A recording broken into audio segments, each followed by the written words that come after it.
was poor while I was a Christian, but when I converted to Islam, I became rich. Asari Dokubo says, are you really rich now? Okay, you might be rich in cash, but poor mentally and poor in so many things.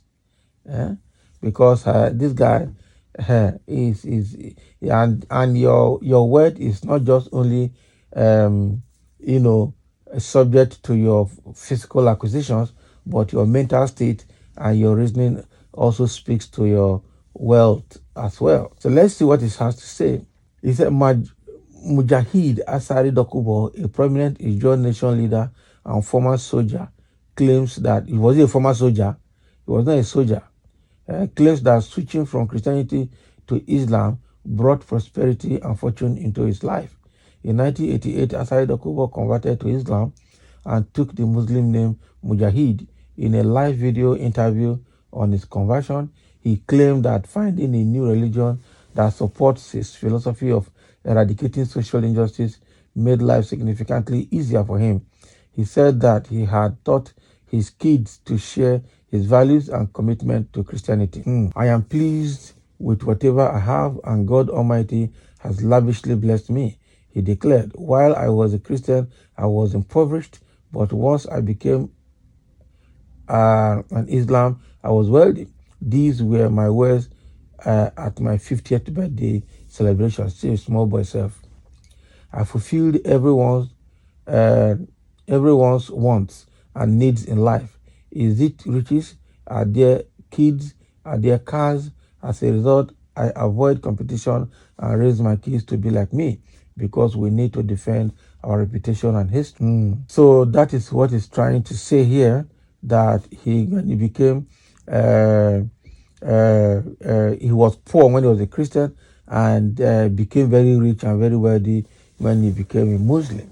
The question is, what are the essence of life? Is it just acquiring wealth, getting money, getting cars, getting houses, and getting wife and children, getting everything you need? Is that the essence of life alone?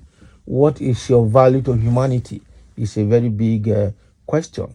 Okay, and what are you contributing to improve humanity? How did Asari Dokubo first of all got his money?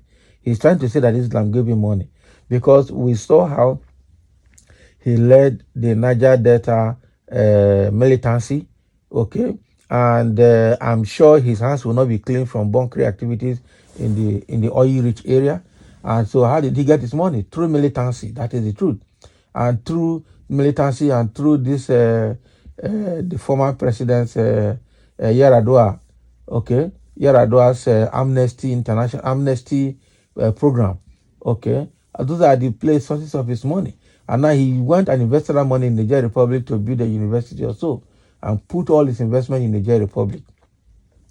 And he's coming to tell us that it became as if in Islam they share money, they distribute wealth.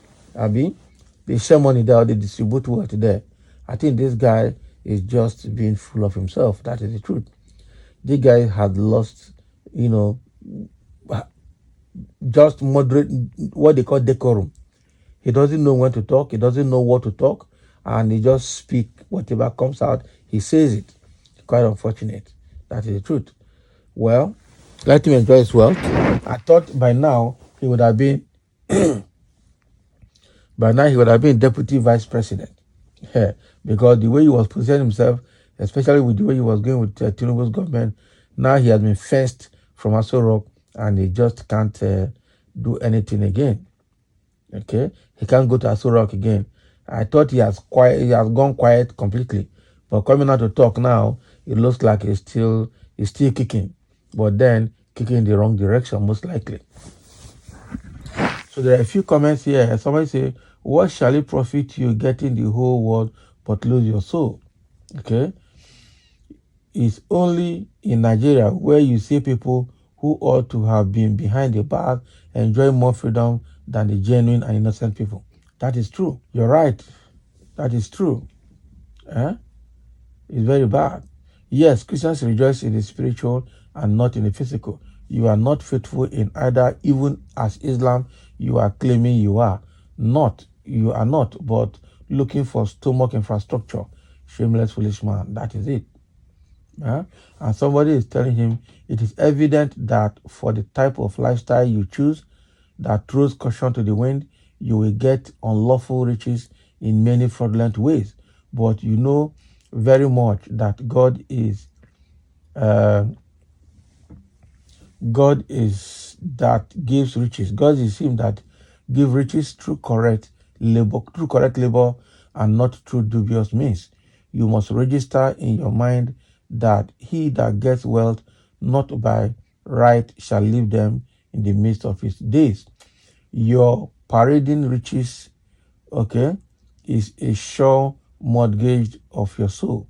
For sure, can't allow you live right, but in the kind of life you are engaged in, the life of a man is not in what he possesses. They don't tell him, greed and thieves, worldly riches without Christ is in vain or are in vain, and that is it. You are very poor upstairs. Mental poverty is the worst disease ever. That is exactly what I was trying to say. Mental poverty is key. So if you are mentally poor, then you are very, very poor, irrespective of what you have. Eh? Just to be noticed, exactly. He just saying all of this to be noticed, nothing else. He had gone quiet since he was barred from visiting Abuja. That is it. He had gone quiet. And so he just came out now to let people know that he's still existing. Somebody had told him, good for you. You have just mortgaged your soul for riches, whether you know it or not. Satan just paid you for your soul. Satan has no free gift. Whatever Satan gives you, it is in exchange for your soul. So if you were taught, you should have known that your soul is so precious and of higher value than whatever Satan gives you. The value of your soul is inestimable and it is eternal. Whatever amount of wealth and riches Satan gives it to you, Satan has paid you too. Abi, they don't buy them. And then the part two of this same comment says, cheaply for your soul. You have gained so little to lose so much. Somebody did what you have done. His name was Esau. He exchanged his birthright, which forfeited on him, which conferred on him the generational blessings of his family for a plate of porridge, because he did not know its value, and so he held it tightly or lightly. So the day he realized the value of the birthright, he wept for it bitterly, but he could not get it back. He has sold and lost for good. You will one day be in the same position. Now, this guy, they right to, no one here, no one let him go. Okay. So, okay, this village, Kai addict again. I mean, I real village Kai addict. Not be juju be that. Eh? Somebody told him, you are still poor. You said it with your mouth that you are doing all this for Tinubu because of your belly. Can't you use your brain for once while talking? Abi, the guy will never. Evil blood money, those you killed are haunting you. Abi, because there's no way he would have done all this militancy at the creek without at least gunning down one soul. That is it. So he can't be free. So they have chased him and have chastised him and have cautioned him and blasted him for all that he has said here, that when he was a Christian he was poor, and when he became a Muslim he became rich. Well, he has been made to understand that he just mortgaged his soul, and whether he's rich financially, he's still poor mentally, and that is why he's behaving the way he's behaving. So thank you for listening, and let's have a comment.